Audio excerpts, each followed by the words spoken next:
guys, long time, no see.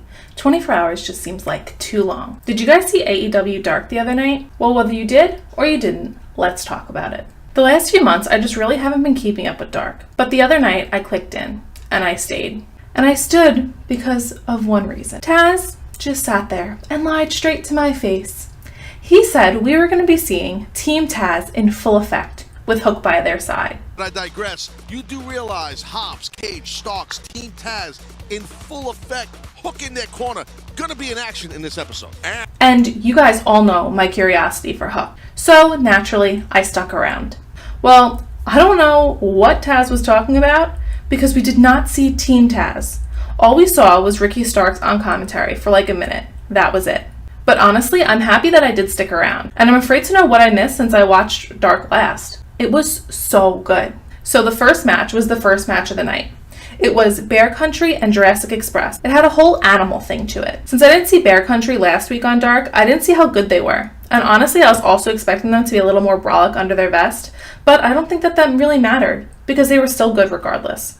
They started off with Bear Bronson versus Jungle Boy, and Bear just couldn't quite keep up with Jungle Boy's quickness. Then they have Boulder versus Luchasaurus, and wow, seeing them two face off just puts into perspective how tall and big Bear Country really is. They made Luchasaurus look like an average guy. They started off exchanging some blows, and even headbutts. Ultimately, Boulder tags out and Bear comes in, and Luchasaurus kicks him in the face, which is where it started going bad for Bear Bronson. Jungle Boy comes in and does a Casadora into a flatliner, landing Bear right on his face, and then our boy, Luchasaurus, gets his ribs crushed by Bear's execution of the monster driver. This doesn't go unpunished though. Luchasaurus pulls a doomsday device on Bear, which has him land literally right on the top of his head. And the only thing left for Bear to do is roll to the apron and think about what color neck brace he's going to be getting, because like that was so hard to watch. I thought I just had seen some wild stuff happen in front of my eyes. But of course, Bear doesn't stay down. No. He crawls to the middle of the ring and gets a corkscrew kick and a shot to the back of the head by Jurassic Express. And ultimately, Jungle Boy gets the win. Between the wrestling and the bear puns, this match was so good.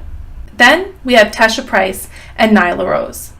Tesha jumped and rolled into the ring, all perky and twitchy. She was supposed to be dancing, but honestly, it kind of just was like very perky. I just couldn't wait for Nyla to come in and squash her.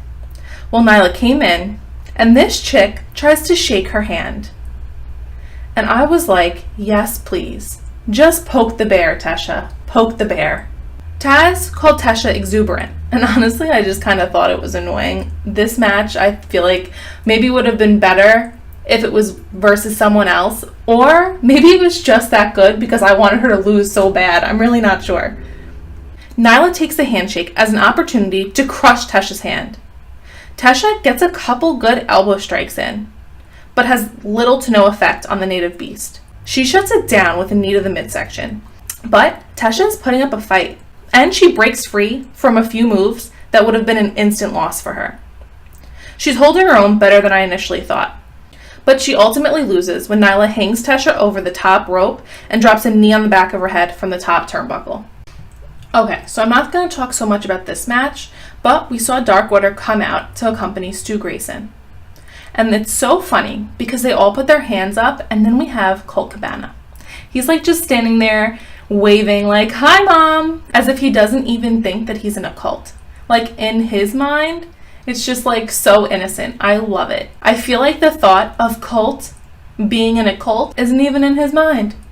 It's like, no, you are Colt in a cult. Anyway, then we have Peter Avalon, who's on a bit of a winning streak after he seemed to not be able to get a win with Brandon Cutler. This was a good match, but the best part was when he won. And in his excitement, he didn't even realize he had a booger hanging out of his nose. And Taz, oh my God.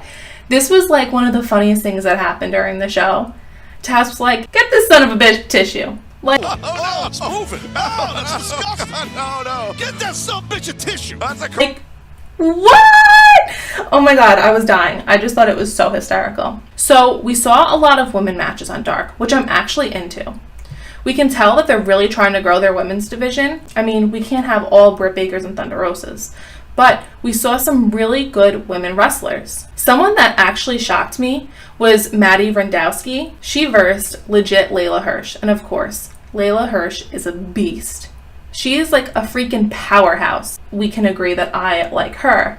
But I was shocked when I saw Maddie come out. I thought that it would surely be a squash match. But Maddie came out and showed that she had it. From the wrestling to the trash talking, I could really see her being a good heel one day. And maybe even the first woman in Team Taz. She just has that pretty look about her that they all have, so I could really see her being in Team Taz. Oh, and could we just imagine her versus Anna Jay? I feel like that'd be such a good match. Okay, so now all those theories aside, at the end of the match, Layla made Maddie submit by the cross arm breaker. After that, we see 4 second-generation wrestlers. We have Devon Dudley's sons, and we have Billy Gunn's sons. They all go into the match with a lot of respect. They were hugging and shaking hands. And honestly, I was just excited to see Colton Gunn wrestle again after last time I saw him. We all saw how green he was in the last tag match with his dad and his brother. At first, I was a little concerned, because we watched him essentially float off the top rope. I feel like he often comes off almost like he's in a ballet. His moves are so smooth, and I think that kind of just throws me off. So Colton tags in his brother Austin, and he gets down to business. But then, what happens next has me shook. Colton comes to life. He was a totally different person than he was in the beginning of the match and the last match.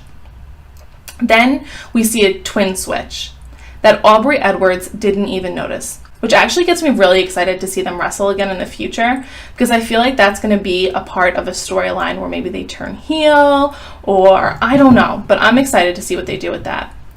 Aside from this fact that Devon Dudley's sons have it when it comes to wrestling, I'm excited to see what they're going to do in the future with that little tricky move they have up their sleeve there. Then we have Colton. He's gaining this confidence that makes him such a better wrestler than he was last time, and even just in the beginning of the match. From the clotheslines to the drop kicks, he just came to life. I'm telling you, if you guys didn't see it, you have to look. It was like night and day within a matter of 30 seconds. It was crazy. Then Colton goes in with the Colt 45, and bam, he gets the win. I have to say, I never realized how weird it could be after you win a match in wrestling until I watched Colton Gunn win. Like the last time where he didn't know where to stand, and then even this time, if people don't run into the ring right away, it's what do? Do you just stand there?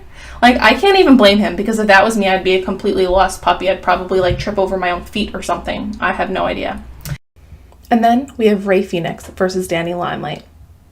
Any match with Rey Fenix is an amazing one, and we all know that the Lucha Bros are most comfortable wrestling on the rope, and that's exactly where they ended up. Danny Limelight did lose his balance for just a moment, but he regained it just in time to catch an anti-air by Rey Fenix on his way down. But honestly, I was impressed with his ability, and I thought it was a great match. And has anybody taken a look at Rey Fenix's mask? This guy has a custom Louis Vuitton mask. And we can all thank his brother for ripping his old one. So now he can get this beauty. If that doesn't say the best, I don't know what does. There was a lot of awesome matches, and honestly, I'm shocked. I can't believe I missed Dark for so long. Rey Fenix was on Dark. Mira was on Dark. Thunder Rosa was on Dark. I cannot believe it. I'm I don't know what I was thinking. I don't know how I missed it for so long. AEW has definitely picked up the pace, and I'm here for it. But you know what wasn't here? Team Taz in action with Hook. So I don't know where that came from, but they weren't here. But that's it for today's video, guys. Let me know what you thought down below about this episode of Dark. And don't forget to like and subscribe for more videos just like this, and I will see you guys tomorrow. Bye!